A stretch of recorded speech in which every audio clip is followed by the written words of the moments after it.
Hello guys, welcome back with me again in this channel.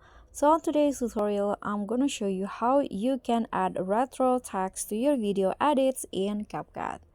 So this is probably the easiest way if you want to create a retro vibe to your clips. First, you just need to go to text and then use or click on the text template. Here, find the retro category and you'll find a bunch of retro text template that you can use. So here you can just choose which one to use. For example, this one's right here. Click on that. Click on the template that you want to use. So after this, you just need to change the text to the one you want. Just double click on it and you can just type in the text you want.